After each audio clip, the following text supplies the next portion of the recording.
Betamore was started in 2012. It's an idea that Sean Lane and Mike Brenner and I had to basically look at the ecosystem in Baltimore and find out where the gaps were. So we came up with a concept with Betamore, which is focused on 3 areas: incubation, education, and community development.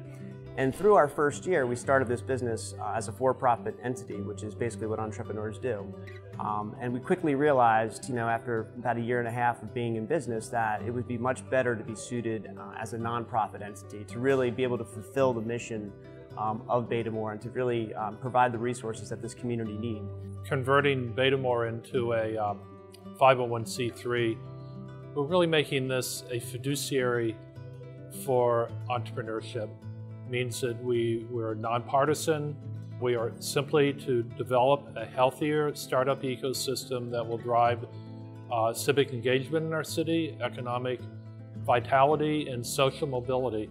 And however we do it, there's no economic incentive anymore. It's just let's make this city stronger as a startup center. In January, we brought on Jen Meyer here, our new CEO, to kind of take the reins and scale what we've already begun here at Betamore, which is our Betamore Academy, our co-working facility that we're sitting in now, filling out the desks in our incubator. We have 50 desks in the back. On the education side, we feel like there is a huge gap that needs to be met in terms of really teaching this, adult learner who wants to get better at their technical skills, wants to have a better business acumen, really wants to understand the design and art side.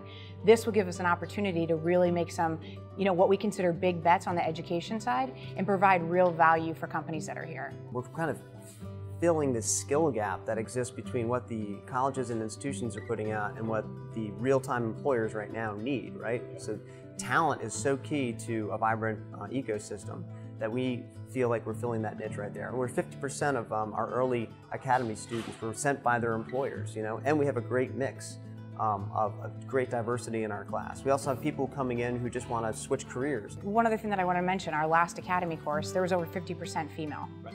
I mean, that's a great, that's a great testament to kind of who's coming through the doors and really wants to learn, really helpful and useful skills.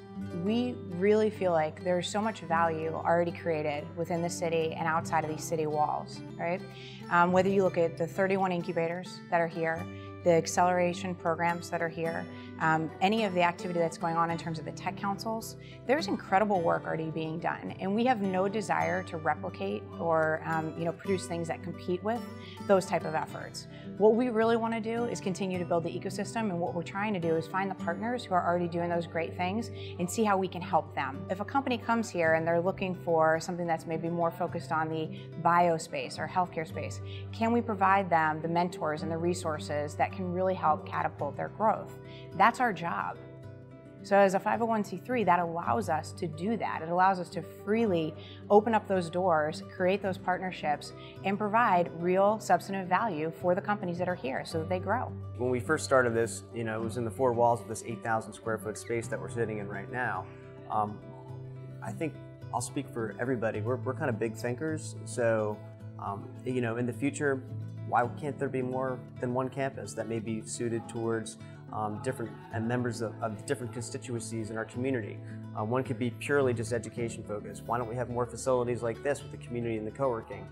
We may build other programs that sit aside locations like Betamore. And then we have a great partnership that we just did with Comcast, so all of our content here is easily filmed and recorded, and we can make it all available on demand. So there's a lot of different ways that we can kind of extend the message outside of these 4 walls. And we really want to make sure we provide the connective tissue of the entire ecosystem. And so we've got a lot of great stuff coming in around that.